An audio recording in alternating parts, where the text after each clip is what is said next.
Salut tout le monde, salut à tous. J'ai envie d'aborder avec vous un sujet cette fois-ci qui va vous permettre d'améliorer vos compétences en graphisme. Et si la création ne vous concerne pas directement, ça va vous aider à comprendre et à décortiquer les images qui vous entourent.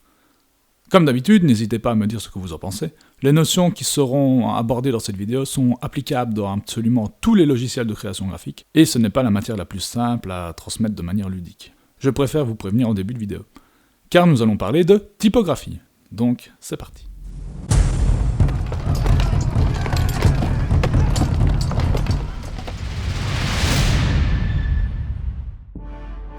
L'origine de cette typographie est très ancienne. Retournons à l'époque de l'Empire romain, à un temps où le Sénat n'hésitait pas à descendre leur propre empereur, afin de faire passer leurs intérêts avant celui du peuple et... il n'y a rien qui a changé en fait. Tout commence à partir de l'an 101 jusqu'en 106 après Jean-Claude. Cette période fut marquée par deux guerres opposant les Romains et les Daces. Bon, je vous la fais courte, la Dacie contenait énormément de gisements d'or et de minerais divers. L'empereur romain de l'époque, en tout cas, devait aussi obtenir un succès militaire afin d'asseoir la légitimité de son trône. Suite à la victoire des Romains, la Dacie devint la Dacie romaine. Donc voilà, ça c'était pour la remise en contexte. En l'an 113, le Sénat et le peuple de Rome érigent un monument illustrant la grandeur de l'empereur et ses succès militaires. Cette colonne, qui existe toujours d'ailleurs aujourd'hui à Rome, est restée célèbre par ses gravures en bas-relief. Regardez juste cette photo, c'est vraiment un travail de malade. Elle porte le nom de l'empereur Marcus Ulpius Traianus, plus communément appelé la colonne Trajane. Le nom de notre typographie provient de celui de l'empereur, de par les gravures à la base du monument illustrant ses récits de guerre. Faisons un bond dans le temps. En 1988, la typographe Carol Twombly entre chez Adobe et numérise le Trajan. Ce passage sur ordinateur n'est pas à 100% fidèle, donc suite au progrès de la typographie au cours des siècles, nous pouvons voir des différences, notamment sur la taille des empattements, qui sont beaucoup plus épais, beaucoup plus présents, et ainsi que la réduction de la chasse, c'est comme ça qu'on l'appelle, la chasse du N, et l'augmentation de la chasse du S. La typographe ajoutera les chiffres au Trajan, ainsi que la ponctuation, une version avec une graisse plus épaisse, donc on appelle le Trajan bold, et deux lettres manquantes, car elles n'étaient pas utilisées à l'époque. La version originale du Trajan se classifie dans la famille des incises. Alors, ce nom représente le nom d'une famille typographique, vous en verrez plusieurs au fil des vidéos, néanmoins ça mérite deux petits mots d'explication. On reconnaît facilement les incises de par leurs empattements qui proviennent de la calligraphie lapidaire. C'est de la gravure dans de la roche, en gros. Donc imaginez-vous écrivant un texte avec un marteau et un burin.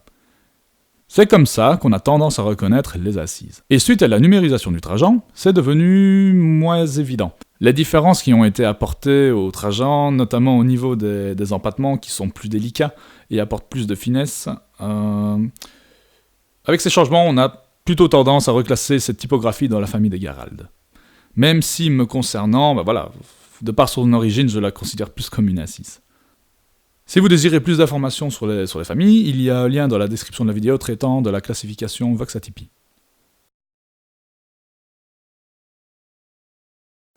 Le Trajan est par la suite devenu un incontournable, de par ses origines et aussi pour les connotations qu'elle véhicule.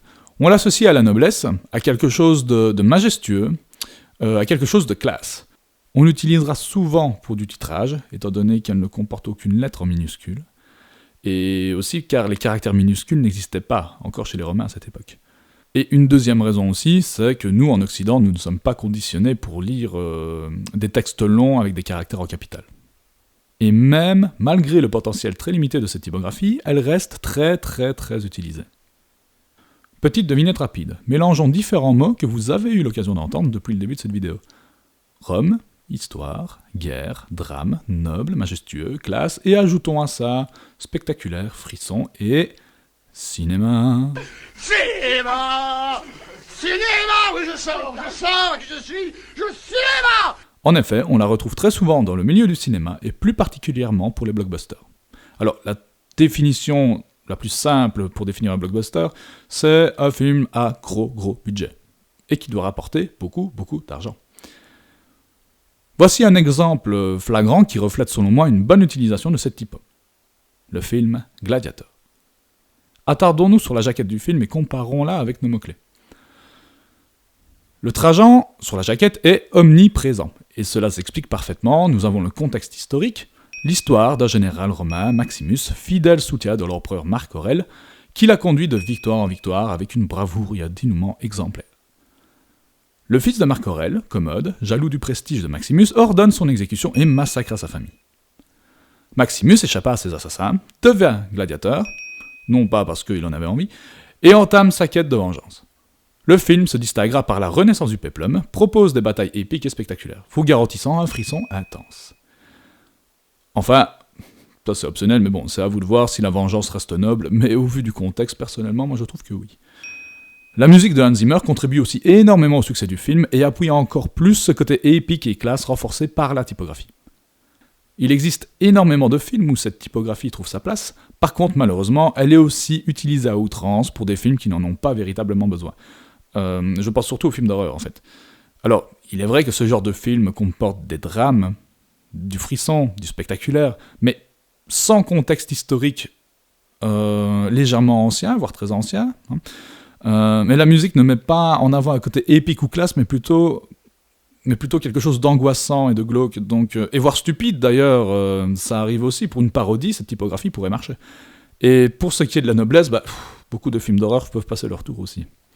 Voici un bel exemple avec ces deux films. Personnellement, je les aime bien tous les deux.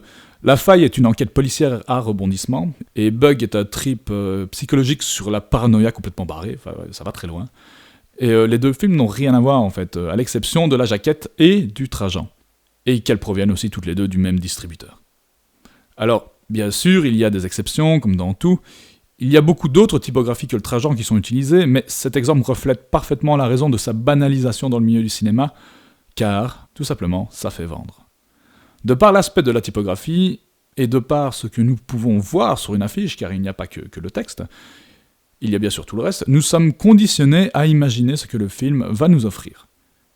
Et quoi de mieux pour attirer le public dans les salles que la promesse d'un film spectaculaire et épique qui vous fera frissonner. C'est le but des blockbusters, et la raison pour laquelle beaucoup sortent en juillet-août pour attirer les adolescents. Alors, il n'y a pas que dans les films où nous pouvons retrouver du Trajan, mais également dans la charte graphique de grandes entreprises qui se veulent luxueuses, comme le logo de Victoria's Secret ou celui d'Astoria, c'est une galerie commerçante à Istanbul, mais aussi pour des logos de grandes universités qui se veulent sérieuses et prestigieuses. D'ailleurs, si un jour vous désirez utiliser du Trajan, faites juste attention à ne pas paraître trop prétentieux. Imaginez 2 secondes le logo d'Amnesty International avec du Trajan. On s'éloigne complètement du propos.